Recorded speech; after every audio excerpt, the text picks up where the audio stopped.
How's it going, Kittanning? Got a little different video for you today. Got a little homestead video. All my helpers are ready to go here.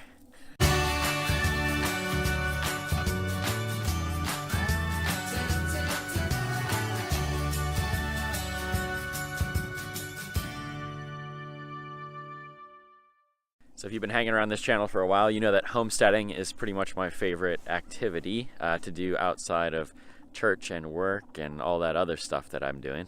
And I'm always trying to document for myself just the things that I'm doing so that next year I can come and use this video as a reference. And so this video is going to be 3 things that you should do on your homestead before winter.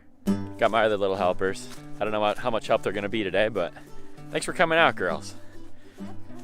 So the first thing I have to do is actually in the chicken coop. Everyone always talks about spring cleaning, but I actually have to do some fall cleaning. I use a deep bed method, so I always just keep putting more and more wood chips on top of when they poop in here and make it all nasty. And so a couple times a year I like to come in and clean up as much stuff as I can. Plus the spiders. The spiders have done a number on this place over the course of the summer. So get all the spider webs out of here, make this a nice thing, so when it comes springtime, it's not such a huge job. It'll just be a little job to do in the spring.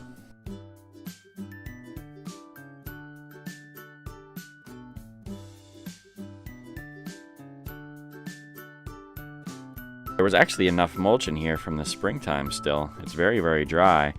There was a couple wheelbarrows full of kind of wet, yucky stuff underneath the roosting bars where they poop all night, but you know, that's to be expected. So that job was a lot easier than expected, which is always great. That leads us to point number 2.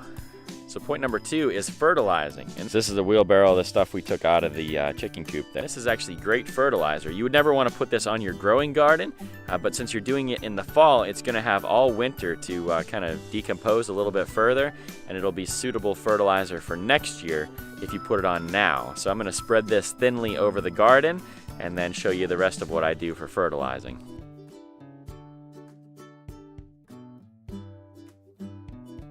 You can see there I have the chicken manure on this side, and then you can see the rest of the garden. I'm actually putting mulch down. I've been doing that for the last few weeks just to get every garden bed with a fresh batch of mulch on it.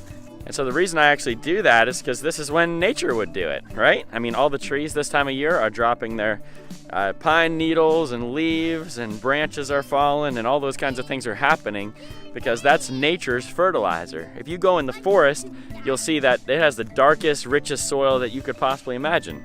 Well, it's because it's getting fertilized, and it's not fertilizing in the spring like we do it as people. They're fertilizing in the fall. And so those leaves have all winter to break down. And so I'm doing the same thing with leaves and wood chips and everything else that I can find on my property, chicken manure, all that stuff, so that I can get it all in the garden now, so it has all winter to break down and become nice, rich soil for me to plant in next year. All right, so the third thing that I do on the homestead to prepare for winter is actually plant. You gotta plant your garden in the winter. Well, some of it. So we have plants like this comfrey, which could actually be split this time of year, and you could plant separate little pieces of it. So, and I do want to do that, but I'm not going to do that today. You could also plant things like garlic in the fall that you wanted to come up next spring. Any bulbous plants, like this is what I'm doing today. These are multiplier onions, and so these will actually grow really well through the winter. I mean, they won't grow, but they'll establish themselves in the ground during the winter. And these will be one of the first plants up during the spring.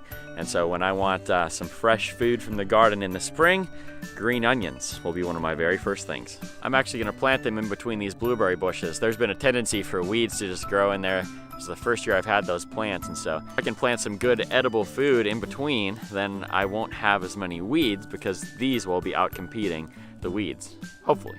These onions are actually really cool that you can take off all these bulbs. I don't know if you can see how many there are, but like that will be its own little plant. And so there's one there, there's, let's see, 5, there's 11 just on this one bulb. And so I'm gonna get 11 different little plants hopefully next year. You can see they're already budding, and we'll just get those in the ground. Let them get established here through the winter, and hopefully in the spring have some good fresh food for all of us.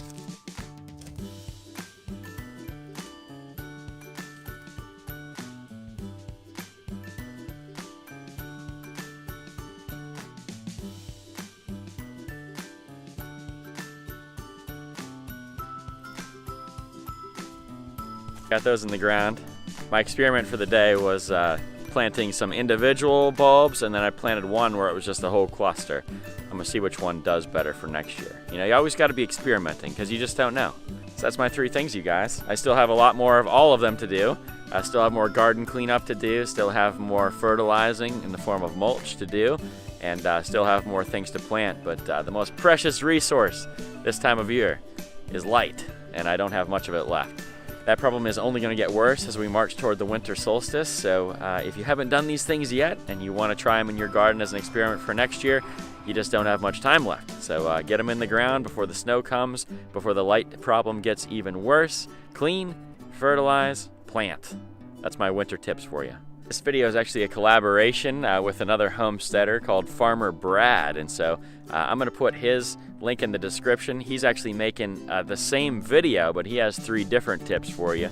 His homestead, like all homesteads, is a little bit different than mine, and so go check out his channel, go check out his video, and you know, tell me what you think. What tips were helpful for you?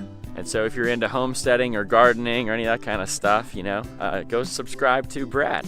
I know I'm subscribed to his channel. He has a really cool high tunnel project that I'm interested in. I want to do a caterpillar tunnel here at my homestead, and I'm hoping that I can glean some good tips from him along the way. But yeah, I love supporting other small YouTubers.